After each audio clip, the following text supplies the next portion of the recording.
Hey everyone, it's Rabbi Shmuel Pollen, and Purim is coming up. It's March 17th. I hope you'll join us in celebrating. Find a synagogue near you. Use Chabad.org, Chabad.org, Chabad locator to join in the celebration because this is really, in my opinion, the best story ever told. And we're going to go through it. One of the ways that you know that a story is true from one that's just a myth is the references to certain people and time and place. And we notice in the Megillah, which is where the Purim story is told, it starts off with the words, in the days of Achashverosh, which is the Hebrew name of the well-known Persian emperor Xerxes, when the Persian Empire stretched from India in the east to Ethiopia in Africa in the third year of his reign. Xerxes reigned from, as we know, from 486 to 465 BCE. It's a gripping story, and it starts off even before the Megillah started. It starts off with an incident between Haman, who was very evil, and Mordechai, who was very, very righteous, and they are starving in a desert, and they have no water, but Mordechai has a little bit of water left, and Haman wants it, so he tells him, I'll give it to you if you become my slave. Because Mordechai knew what was going to happen in the future. He was a prophet. So he made this very important decision to ask him to be his slave, and Haman had no choice. He wanted the water, so he wrote in his shoe, okay, I am Mordechai's slave from now on. This naturally caused a lot of hatred from Haman towards Mordechai. He had hatred towards all Jews. He was an anti-Semite of the highest sort, but he especially hated Mordechai because of this incident. The Megillah starts off with the celebration of Xerxes, Achashverosh, who was celebrating the destruction of the Holy Temple, which shows you what an anti-Semite he was as well. And he put on the priest's high holy garments, the 8 garments that the high priest wears when he goes into the Holy of Holies. He put them on himself. A non-Jewish, gluttonous, drunken king put them on himself. It was such a tragedy and such a sad situation. And yet, some Jews, many Jews, went to the party and participated in the party, and they possibly ate non-kosher food. They possibly worshipped idols. We're not exactly sure what they did, but it was something that made God very angry and made him want to destroy the Jewish people and start all over again. And the truth is, God didn't really want to destroy the Jewish people. He just wanted to scare them straight. He wanted to put the fear of God into them so they wouldn't do anything like this again. They should be more sensitive to the story of the Holy Temple and not participate in something where somebody's wearing the high priest's holy garments. Then at that party, something happened that gets the wheel of history turning. And that is the fact that Achashverosh at the party asked his queen Vashti, who was very evil, to come out and show off her body. Was she supposed to be naked or just wearing something very tight? It doesn't matter. The fact is, she said no. She rejected the king's order. And so the king said, what are we supposed to do? He asked his advisors, and his advisors said, hey, if she can say no to the king, any wife can say no to their husband, no matter what he says. And this would be a calamity for the Persian Empire. It's just shifting the balance of the whole nature of marriage in the Persian Empire, in which men were dominant, but they would stop being dominant if they saw that the king didn't do anything about Vashti refusing to show up. Then that brings us to the contest. Achashverosh had a contest, Xerxes had a contest to find the most beautiful girl that he loved the most, and he wanted only virgins to come to be part of the contest. He was going to try them out, so to speak. He was going to have sex with each one, every night a different one, and try them out, see which one he liked the best. And Esther is this nice Jewish girl raised by Mordechai, who we spoke about, and she is listed in the Talmud as one of the most beautiful women in history, even though she had some kind of greenish tint, a slight greenish tint, which may have been only come about after she was married to Xerxes, after she was married to Achashverosh, because she was just so sick with herself that she had to be with this king. Well, she was chosen as the queen, even though she never dressed up, she never wore any makeup. All the other girls were dressing up like crazy. They really wanted to be the queen. She did not want to be the queen. She did nothing to make herself look more beautiful and yet she was chosen as the queen by Achashverosh, which is very important because that's going to upend the whole genocide decree, which is put into place by Haman. Very interestingly, Esther is so religious and so pious that she keeps her Judaism even though she's in the palace without revealing that she is a Jew. She does not reveal that fact, and that's why her name is called Esther, because Esther means to hide, and we'll get back to that a little later. So if it's kosher, she's not allowed to eat meat and milk together. So she said she's a vegan. She'll just eat like sprouts and beans and stuff like that. And that way she'd avoid the problem of keeping kosher. And she did that with all the 613 commandments that Jews are supposed to keep. She had some kind of subterfuge. She was very cunning and able to outwit Achashverosh and keep him from knowing that she's actually Jewish. Then we have the story of the evil Haman. He's back on the scene and he is rising the ranks. Somehow he was very successful with what he was doing, and the king kept promoting him until he became Haman's right-hand man, and he listened to Haman about almost everything.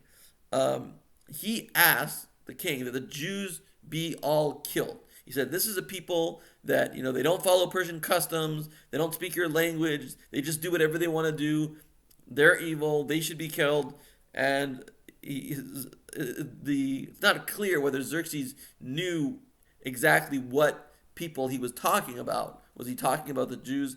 That's not clear because he was a very drunken man. He was always in a drunken stupor. But he agreed. He agreed that all of these people who don't speak the language and don't follow our customs should be killed. There should be a genocide.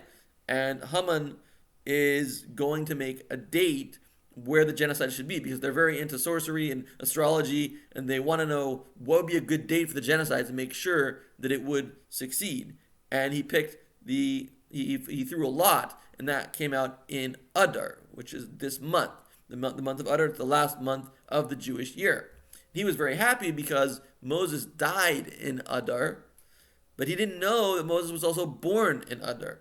Now, the truth is, how could he know one or not the other? He did know that Moses died in the month of Adar, but he didn't think it was a big deal.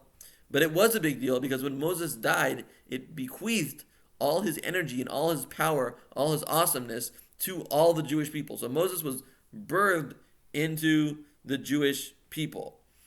I think I'm explaining that a little wrong. He did know both that he was born and that he died in Adar, but the fact that he was born meant more than he thought it did, because it meant that all the Jews had the power of Moses, and this will stand in good stead for them later on. So things are going in a bad way, but one positive thing happens, and that is that Mordechai, outside the palace, he overhears Bigsan and Seresh, these two men, going to create a conspiracy to kill the king. Mordechai was from the Sanhedrin, the great court, and he had to know 70 languages, so he understood their language, and he alerted the authorities and stopped the conspiracy to kill the king. Haman is so happy about his genocide plan that he makes gallows to hang Mordechai on. The first thing he wants to do when he kills the Jews is to hang Mordechai. He hates Mordechai. But then, a few days later, it so happens that Xerxes cannot sleep, and he asks for a record of the history of his kingdom. And when they give him the record, the first thing that they happen to read by divine providence, the first thing that they happen to read is that Mordechai saved the king from an assassination attempt. So Achashverosh turns to Haman and says, well, if somebody does something really great for the king, what should we do for him? And Haman thought that he's talking about himself, that Haman did something great for the king, and that he should be rewarded. So he said, well, you should take him on the king's horse, and everybody around him should say, this man is glorious to the king, this man is glorious to the king, and throw flowers on him, and just put him in a whole parade, so everybody should realize how great he is. And Achashverosh said, thank you very much, that's what we're going to do to Mordechai. Can you believe that's what happened? Haman was giving all the advice about how to honor someone who did something great for the king, and the person he was going to honor was actually Mordechai. So this was so ironic, this was so unbelievable, that Haman was fuming because Mordechai wound up on that horse. Mordechai wound up with everybody saying that you are the greatest guy, you are the glory of the king, you are the glory of the king. So Haman is fuming, and around that same time, his daughter pours out a bucket of feces, and it falls on his head, if you can imagine. So the tables are really, really turning. Haman is going down, and Mordechai is going up. The tables are turning, and Mordechai then, we have to worry about this genocide date, and it's set for the 14th of Adar. And Mordechai pleads with Esther. He said, you know, you're Jewish, and I raised you to be a heroine, and I want you to go into the king and reveal that you're Jewish, and hopefully he will reverse the decree. So she said, you don't understand. I can't just go into the king to reveal that I'm Jewish. I have to be called to go into his room. And he hasn't called me for 30 days. And if you go in without being called, you can be killed, or you will be killed. That was the rule. You can't go into the king's room without being asked. And Mordechai had a retort to that. He said, listen, maybe this is the whole reason why you became king in the first place. Salvation will come. The Jews will be saved from somewhere else. But you will always know that it didn't come from you because you didn't take this risk. Take the risk. Do it. And this is the purpose of your life. You know, you're fulfilling the purpose of your life. And if you die, you die. But at least you know you did what you could to save the Jewish people. So she said, okay, I'll do it. But I want all the Jews to fast and pray for 3 days. So in the meantime, Haman hears Mordechai asking children, because one of the ways to get a prophecy is to ask a little child that learns in a Jewish academy to tell them what verse they're learning. Whatever verse they say, that's a message of what's going to happen. So Mordechai keeps asking children what verses they learned, and they say over and over and over again, the man will, the man who foils against the Jewish people will wind up being destroyed. And each person he asks, three children, all say the same basic thing, that the same basic similar verses that say that the one that tries to kill the Jews is going down. So Haman is very upset by that. Haman is losing power, he's losing prestige, and Esther, for her part, well, what is she going to do to stop this decree? It's not that simple. You know, it's not that simple to get a king to annul a decree that he has put out to the entire country. So she is very savvy, and she takes Esther takes Xerxes on dates with Haman. So they're going on like on these threesome, triple dating, you know, over and over and over again. She's asking them on these dates, and it's clear what she's doing. She's trying to make Haman jealous of Xerxes. Trying to make Xerxes jealous of Haman, rather. So after this goes on a few times, Esther feels like he's jealous enough.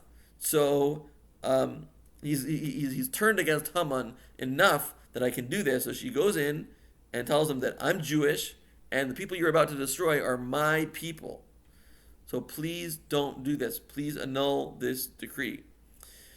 At this point, Haman is very low in the approval rating of Xerxes, and he pleads with Esther to put in a good word for him. But in doing so, he falls on her. The king opens the door at that exact same moment, and it looks like Haman is like on top of her and possibly trying to rape her. That's what it looks like. So the Achashverosh says, that's it.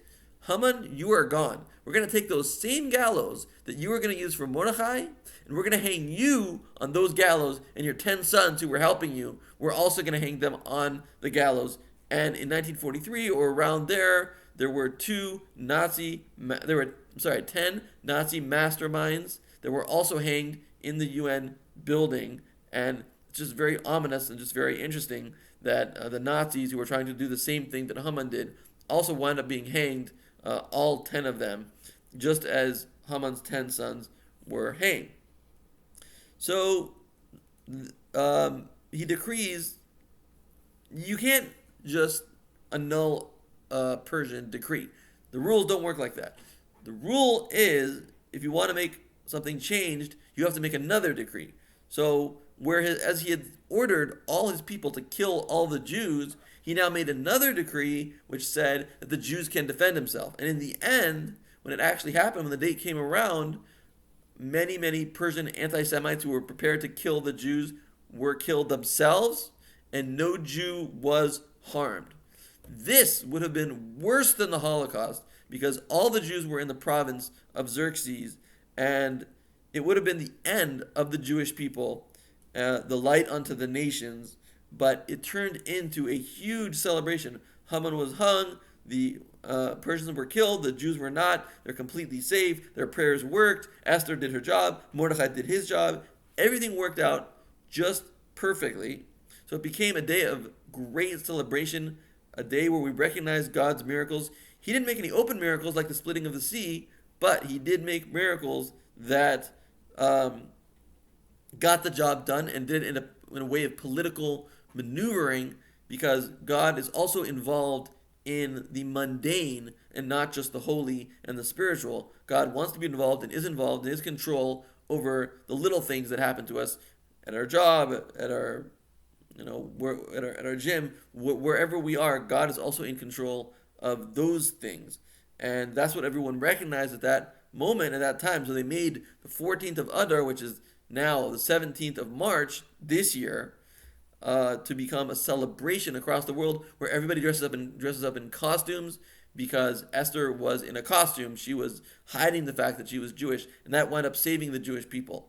So find a synagogue near you. I told you at the beginning how to find one, and join in the celebration, because this is a celebration of life itself. It's a celebration of humanity, and it's a celebration of the survival of the human race. But an important part of the human race is the Jewish people. It's an important piece of the puzzle because they got the Torah. They are the light unto the nations. And I wish you all a happy, successful Purim. God bless.